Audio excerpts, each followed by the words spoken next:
नमस्कार, आप देख रहे हैं इंडिया न्यूज और मैं हूं आपके साथ दीप्ति द्विवेदी। खबरों का रुख करेंगे फटाफट अंदाज में। छत्तीसगढ़ में राजीव गांधी किसान न्याय योजना और गोधन न्याय योजना के तहत कार्यक्रम का आयोजन किया गया। सीएम भूपेश बघेल ने वीडियो कॉन्फ्रेंसिंग के माध्यम से जुड़े।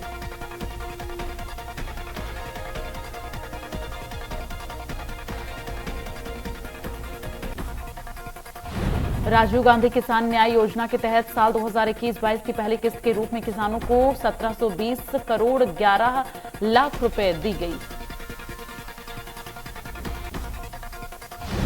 राजीव गांधी ग्रामीण कृषि भूमि मजदूर न्याय योजना के तहत 71 करोड़ 8 लाख रुपए और गोधन न्याय योजना के तहत पशुपालकों, गौठान समितियों और महिला समूहों को 13 करोड़ 31 लाख रुपए ऑनलाइन अंतरित किए गए।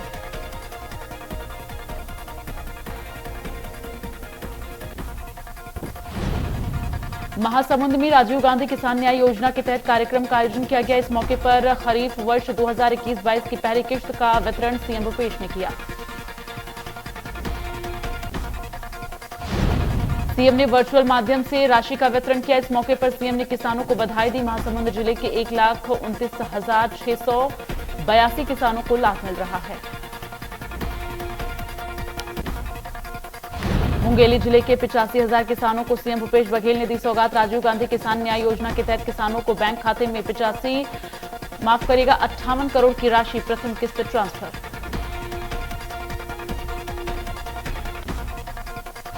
भोपाल में गोकशी को लेकर सीएम शिवराज सख्त। खंडवा के एसपी को सीएम ने दिए सख्त निर्देश। गोकशी और की घटनाओं और इस पर तीखी नजर रखने के निर्देश दिए। करप्शन मामले पर भी सीएम ने ली जानकारी। सीएम शिवराज ने कहा, करप्शन के मामले में जीरो टॉलरेंस रखें, मेरी तरफ से फ्री हैंड, अपराधियों को न छोड़ें।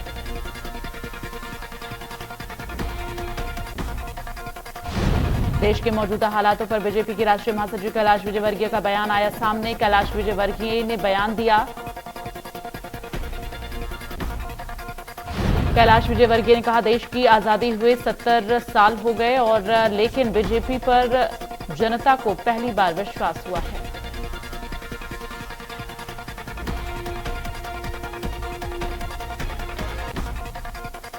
भारत के पूर्व प्रधानमंत्री राजीव गांधी की आज 31वीं पुण्यतिथि है और ऐसे में राजीव गांधी चुनाव का प्रचार के लिए चेन्नई के पास श्रीपेरुंबदूर गए और इसी दौरान उनकी हत्या हुई थी। श्रीलंका में भारत द्वारा शांति सेना भेजने से तमिल विद्रोही संगठन लिबरेशन टाइगर्स ऑफ तमिल इमल राजीव गांधी से नाराज था।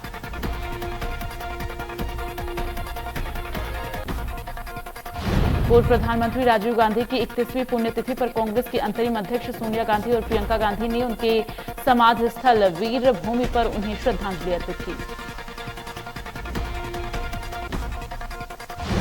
पूर्व पीएम राजीव गांधी की पुण्यतिथि पर बेटे राहुल गांधी ने किया पिता को याद। राहुल ने ट्वीट कर कहा, मेरे पिता एक दूरदर्शी नेता थे जिनकी नीतियों ने आधुनिक भारत को आकार देने में मदद की। वो एक संवेदनशील और दयालु व्यक्ति थे और मेरे और प्रियंका के लिए एक अद्भुत पिता थे जिन्होंने हमें क्षमा और सहानुभूति का मूल्य सिखाया। राहुल गांधी ने आगे ट्वीट में लिखा, मुझे उनकी याद बहुत आती है और हम दोनों ने साथ में जो समय बिताया उसे याद करता हूं।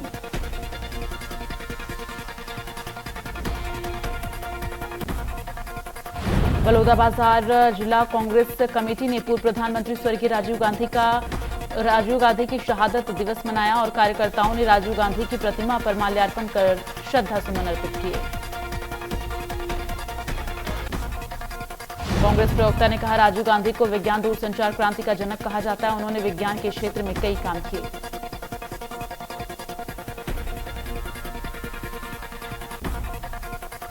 विदिशा में पूर्व प्रधानमंत्री स्वर्गीय राजीव गांधी की पुण्यतिथि पर कांग्रेस नेता और कार्यकर्ताओं ने श्रद्धांजलि दी। इस दौरान विधायक शशांक भार्गव, जिला कांग्रेस अध्यक्ष निशंक जैन समेत कई कांग्रेस नेताओं ने श्रद्धांजलि अर्पित की।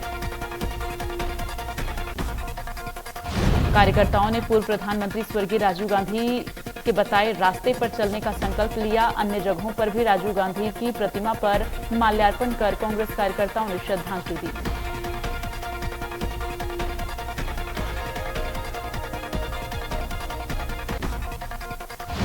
राजनांदगांव में राजीव गांधी किसान न्याय योजना कार्यक्रम में कैबिनेट मंत्री धनेश पटीला को मैच में आमंत्रित नहीं किया गया, जिससे मंत्री नाराज दिखे। इस दौरान अंत्यावसायी बोर्ड निगम के अध्यक्ष को कांग्रेस के जिला सहकारी केंद्रीय मर्यादित अध्यक्ष नवाज खान मनाते नजर आए। कांग्रेस नेता राहुल गांधी लंदन के कैम्ब्रिज यूनिवर्सिटी में आइडियाज फॉर इंडिया सम्मेलन में हिस्सा लेने पहुंचे हैं। उन्होंने बीजेपी पर जमकर हमला बोला। राहुल गांधी ने कहा कि कांग्रेस पहले जैसा भारत हासिल करना चाहती है, इसके लिए लड़ाई लड़ रही है। राहुल ने चीन को लेकर केंद्र सरकार को भी घेरा। राहुल गांधी ने दावा किया कि रूस जो यूक्रेन में हमले कर रहा है, कुछ वैसी ही स्थिति चीन ने लद्दाख में पैदा की है।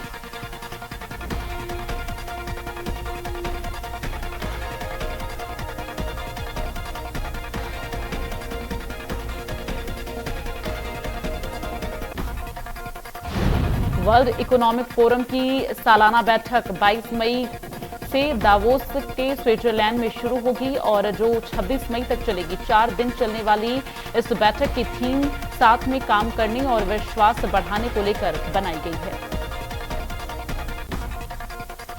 इस बैठक में भारत के लीडरशिप की बात करें तो वाणिज्य और उद्योग मंत्री पीयूष गोयल 23-25 मई तक दावोस में वर्ल्ड इकोनॉमिक फोरम में मंत्रियों, मुख्यमंत्रियों और उद्योग जगत के नेताओं के डेलीगेशन को लीड करेंगे।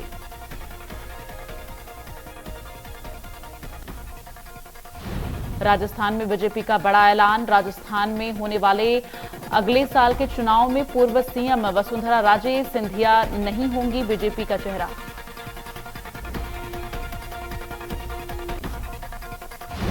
पार्टी पीएम नरेंद्र मोदी के चेहरे के साथ चुनावी मैदान में उतरेगी। राजस्थान पार्टी अध्यक्ष सतीश पुनिया ने दी जानकारी।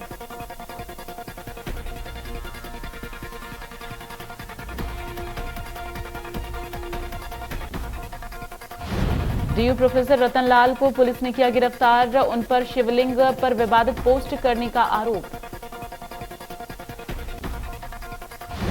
कुछ दिन पहले ही उनके खिलाफ सुप्रीम कोर्ट के वकील विनीत जिंदल ने केस दर्ज कराया था। दिल्ली पुलिस की स्पेशल सेल ने उन्हें गिरफ्तार किया।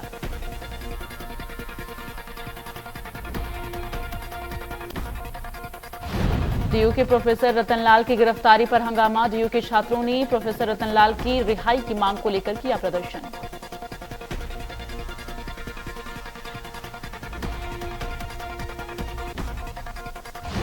सुप्रीम कोर्ट ने बीमा कंपनियों के दावों के निपटारे में बहुत तकनीकी पेंच नहीं फंसने की नसीहत दी और साथ ही मामूली वजह से क्लेम को खारिज करने को लेकर फटकार लगाई।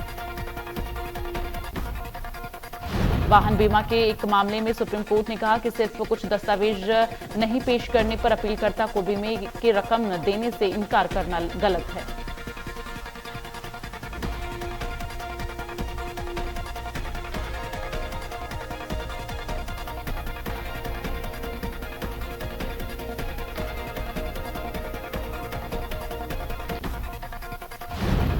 एक जुलाई 2022 से पेमेंट एग्रीगेटर, पेमेंट गेटवे या फिर मर्चेंट अपने कस्टमर के डेबिट और क्रेडिट कार्ड का डाटा स्टोर नहीं कर पाएंगे।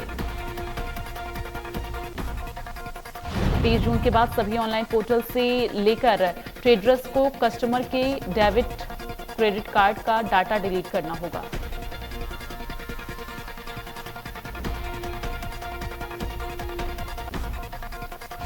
मध्य प्रदेश में स्टाफ नर्स और फार्मासिस्ट पदों पर भर्ती के तहत कुल 1222 पद भरे जाने हैं।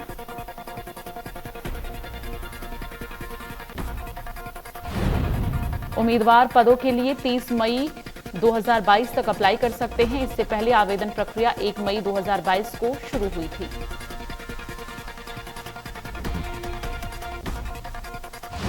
संघ लोक सेवा आयोग में विभिन्न पदों पर रिक्तियां जारी और जारी की गई रिक्तियों में assistant director, junior scientist officer, assistant professor और सीनियर लेक्चरर सहित कई पद खाली हैं। भर्ती संबंधित नोटिफिकेशन जारी किया गया। इच्छुक उम्मीदवार 2 जून तक लोक सेवा आयोग की आधिकारिक वेबसाइट पर ऑनलाइन आवेदन कर सकते हैं।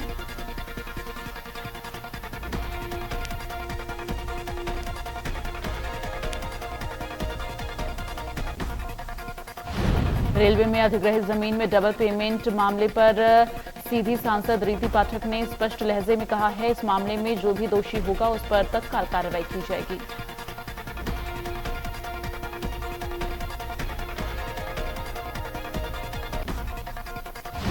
सीधी सांसद ने मामले में सख्त निर्देश देते हुए कहा कि मामले की विधिवत जांच की जाएगी, जो भी दोषी होगा उसको बख्शा नहीं जाएगा।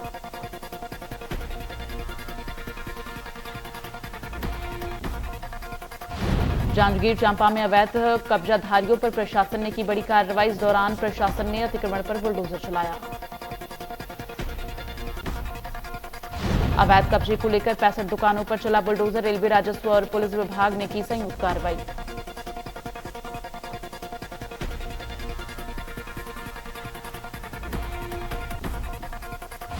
दमोह जिले के जबेरा विकासखंड के कई गांवों में इन दिनों भीषण जल संकट छाया हुआ है। भीषण गर्मी में लोग पीने के पानी के लिए एक गांव से दूसरे गांव भटक रहे हैं। इसी तरह के हालात जबेरा जनपद में चंडी चोपड़ा गांव में भी है, जहां पिछले 2 महीने से जल संकट बना हुआ है।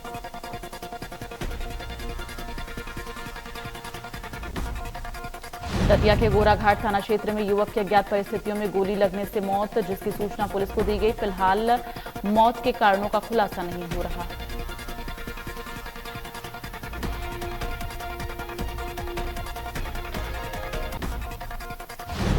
नीमच में एक व्यक्ति का शव मिलने के बाद वीडियो वायरल हो रहा है। वीडियो में एक मारपीट करते दिखाई दे रहा युवक और पुलिस ने हत्या का मामला दर्ज किया। मनासा थाना क्षेत्र में मारुति शोरूम रामपुरा रोड के पास एक अज्ञात व्यक्ति मृत अवस्था में मिला था, जिसकी शिनाख्त भंवरलाल जैन के रूप में हुई है।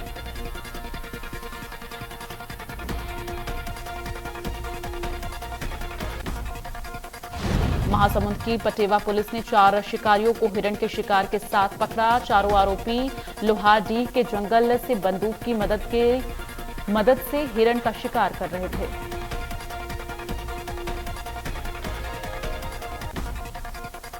हिरण की उम्र करीब 4 साल बताई जा रही है। पकड़े गए चारों आरोपी 52 केरा के निवासी हैं। पुलिस ने इन आरोपियों को गिरफ्तार कर वन विभाग को सौंपा। मामला महासमुंद वन परिक्षेत्र का है।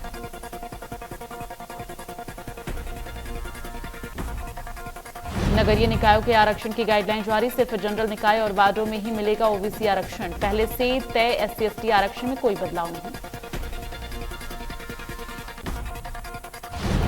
जहां एससी/एसटी आरक्षण 50% से कम, वहीं ओबीसी के लाभ अधिकतम 35% ओबीसी आरक्षण दिया जा सकेगा।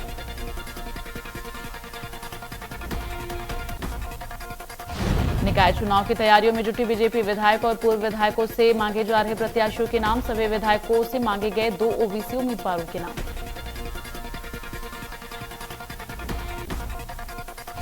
असम में बाढ़ ने अपना रौद्र रूप दिखाया। राज्य के कई गांवों में पानी भर चुका है।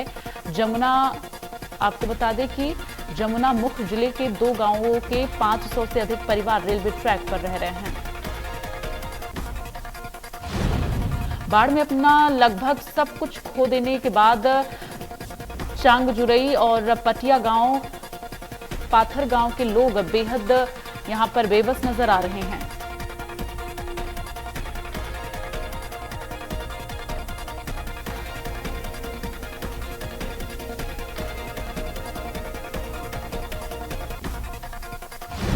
बिहार में भीषण गर्मी के बीच आई बारिश और आंधी तूफान के चलते काफी नुकसान हुआ है। कुछ घंटों की बारिश, आंधी और आकाशीय बिजली के कारण प्रदेश के 16 जिलों में अब तक 33 लोगों की मौत हो गई।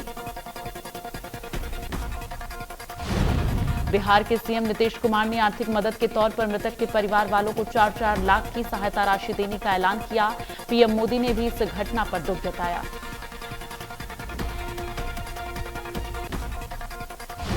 भारत में पीने का पानी एक बड़ी समस्या बन गया है। आलम यह है कि आधी आबादी का खतरा मंडरा रहा है।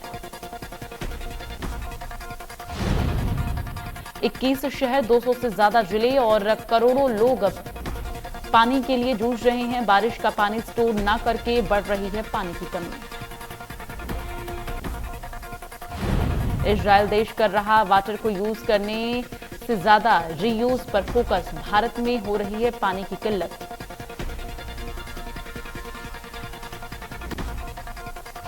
मौसम विभाग के अनुसार आज दिल्ली आंशिक तौर पर बादल छाए रहेंगे दिल्ली में और आंधी आने की संभावना जताई जा रही है। इस दौरान हवाओं की गति 30 से 40 किलोमीटर प्रति घंटे रह सकती है। दिल्ली के कुछ जगहों पर बूंदाबांदी की संभावना। अधिकतम तापमान 40 डिग्री और न्यूनतम 29 डिग्री के आसपास बना रहेगा। दिल्ली के तापमान में और कमी आने की संभावना। 25 मई तक ये 38 से 39 डिग्री तक रह सकता है तापमान।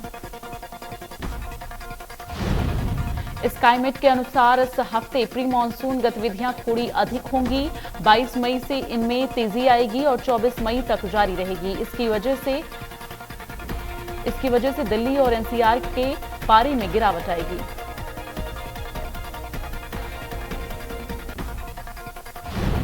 सीएनजी फिर 2 रुपए प्रति किलो महंगी हो गई है। 6 दिन के भीतर दूसरी बार दाम बढ़ा है। बढ़े हुए दाम के बाद दिल्ली में सीएनजी का रेट 75 रुपए 61 पैसे प्रति किलो हो गया है। नोएडा और ग्रेटर नोएडा, गाजियाबाद में सीएनजी के दाम 78 रुपए 17 पैसे प्रति किलो पहुंच गया है।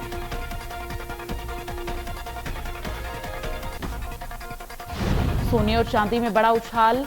कॉमेक्स का सोना $11 बढ़कर $1849 प्रति औंस और चांदी भी 55 सेंट उछलकर $22.07 प्रति औंस पर पहुंचा। इंदौर में सोना 350 रुपए बढ़कर 52,350 रुपए प्रति 10 ग्राम और चांदी 1100 रुपए बढ़कर 63,300 रुपए प्रति किलो पहुंच गई है।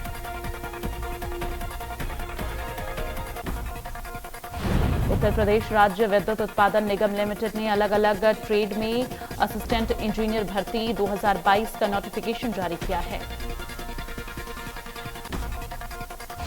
यहां मैकेनिकल, इलेक्ट्रिकल, इलेक्ट्रॉनिक्स और इंस्ट्रूमेंटेशन, कंप्यूटर साइंस और सिविल कैडर में कुल 125 असिस्टेंट इंजीनियर्स की भर्ती की जाएगी। इच्छुक उम्मीदवार कर सकते हैं आवेदन। जर्मन कार कंपनी मर्सिडीज की एक कार 1100 करोड़ में नीलाम हुई है। मर्सिडीज बेंज 300 SLR मॉडल की ये स्पोर्ट्स कार 1955 में बनी थी।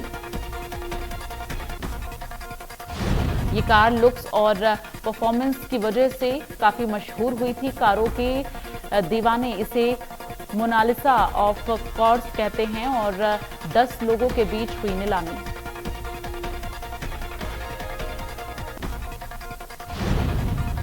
फ्लिपकार्ट पर बिग बजट धमाका सेल शुरू हो गया है और इस सेल में स्मार्टफोन और दूसरे इलेक्ट्रॉनिक आइटम्स पर आकर्षक डिस्काउंट फ्लिपकार्ट की तरफ से मिल रहा है। मई से शुरू हुई ये सेल 22 मई तक चलेगी और जिसमें 80% तक डिस्काउंट पर कई प्रोडक्ट्स खरीद सकते हैं।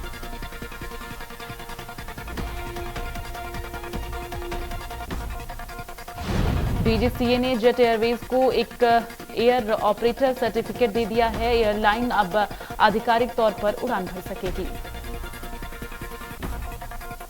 इससे पहले 8 मई को मिनिस्ट्री ऑफ सिविल एविएशन ने गृह मंत्रालय की मंजूरी पर जेट 2.0 को सिक्योरिटी क्लियरेंस दिया था।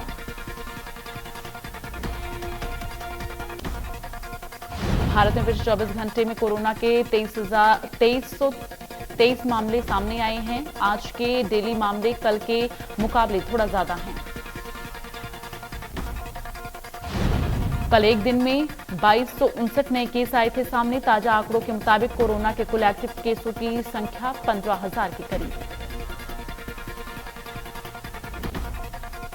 पिछले एक दिन में डेथ टोल में 25 नई मौतें दर्ज की गई हैं। इनमें से केरल में 23 मौतें, बैकलॉग डेथ के तौर पर दर्दनाक मौत हुई है। रिकवरी रेट 98.75% है और 24 घंटे में 2346 लोग कोरोना संक्रमण से ठीक हुए हैं।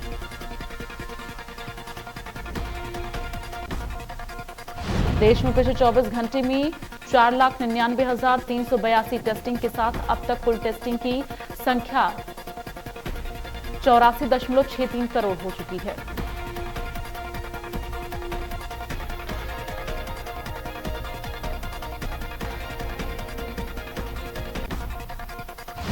बॉलीवुड और साउथ फिल्म इंडस्ट्री के बीच भाषा विवाद अभी भी जारी है और अब इस विवाद में खिलाड़ी अक्षय कुमार की एंट्री हो चुकी है। अक्षय ने कहा, मुझे ये पैन इंडिया शब्द समझ नहीं आता। भाषा विवाद में मिस्टर खिलाड़ी अक्षय कुमार की एंट्री हुई। इसके साथ ही अक्षय ने यह माना कि रीजनल सिनेमा की ब्लॉकबस्टर की वजह से बॉलीवुड फिल्में बॉक्स ऑफिस में अच्छा परफॉर्म नहीं कर पा रही हैं।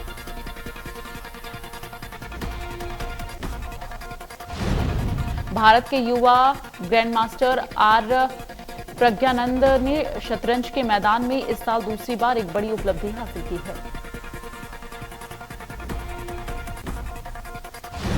16 साल के भारतीय ग्रैंडमास्टर ने दुनिया के number 1 chess master Magnus Carlsen को 3 महीने में दूसरी बार करारी शिकस्त दी है। आईपीएल में आज दिखेगा मुंबई इंडियंस और दिल्ली कैपिटल्स के बीच मुकाबला। शाम 7:30 बजे मुंबई के वानखेड़े स्टेडियम में होगा दोनों टीम के बीच शानदार मुकाबला। ये आईपीएल 15 के लीग स्टेज का 69वां मुकाबला होगा। 5 बार की विजेता मुंबई इस सीजन 13 में केवल 3 मैच जीत सकी है। दिल्ली कैपिटल्स ने 13 में से 7 मुकाबले जीते हैं और उसका नेट रन रेट +0.255 है। दिल्ली के प्लेऑफ में पहुंचने के लिहाज से यह मुकाबला काफी महत्वपूर्ण। यूरोप के देशों में मंकी पॉक्स के मामले तेजी से बढ़ रहे हैं। ट्रेंड पहले कभी नहीं देखा गया। ये ट्रेंड कभी पहले नहीं देखा गया। इसी वजह से WHO भी सक्रिय हो गया है। इस समय यूरोप में कुल 9 देशों में मंकी पॉक्स ने जोरदार दस्तक दी है। अभी तक यूरोप में 100 के करीब मरीज मंकी पॉक्स के पाए गए हैं। मंकी पॉक्स के बढ़ते हुए मामलों को देखते हुए WHO ने मंकी पॉक्स पर आपात बैठक बुलाई।